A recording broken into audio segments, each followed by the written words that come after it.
Hello, welcome back to training every single day. Recently, I've had a little bit of trouble, finding the time to get the training in, but I still was able to do a good amount of work, getting some movements like the one-arm pull-up variations here, working on the negatives because I'm not quite strong enough to do the eccentric part, so just working on the lowering part, developing the tendons, puts a good amount of force through the arms. Then I did some mobility work after the handstand here, actually. I did a handstand, still trying to develop the form to be a little bit better, working to get the more alignment, straighter alignment.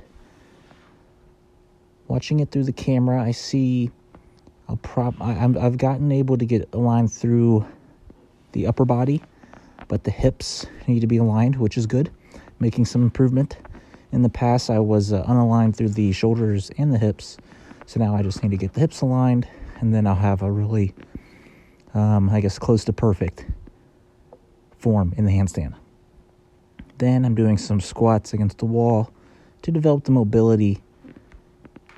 One thing I'd like to do is try to get my training started a little earlier, find some more time to record some movements, or spend some time to officially develop some skills like some strength. The winter time is a really good time to develop some strength because you can focus on eating, focus on resting and staying warm throughout the day. So I also work on some straight arm work with kind of these shoot throughs. The only kind of problem is my feet kind of were getting scraped against the carpet, getting like a rug burn.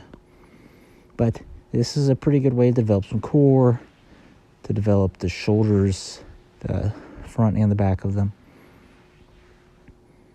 with these shoot-throughs. So leave a like, comment, subscribe, hit the hype button. Check the description for my Instagram and the connect with me number to call me.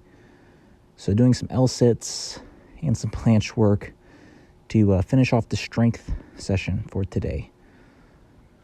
And that was most of what I trained. I finished just with a little bit of a meditation to also develop the ankles a little bit, putting a lot of pressure on the ankles there to stretch out the back, and some planche work. But that was most of the training I did for today. Hopefully I'll find some more time in the future to work and develop some attributes and share with you some inspiration to get moving and improving, because any kind of movement is improvement if you have the right mindset to it. Like here, I'm trying to work on some speed in the legs. That's what I was developing there. But for Rio, is the last bit. Thank you for watching. Sincerely, thank you for making it to the end.